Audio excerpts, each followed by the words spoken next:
So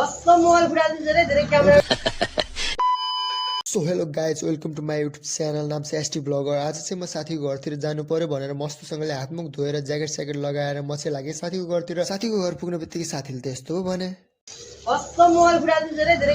जे भने नि बिन्दास पारामा भिडियो बनाउनु भने छोडिँदैन। नेपालगञ्जमा 3 दिनपछि घाम लागेर होला साथीले कपडा सपडा धोएर सुक्नलाई घाममा छोडिदिन्छन्। त्यसपछि एकैछिन भाडा पनि धुनु छ भनेर भाडा पनि मजाले धुन्छन्।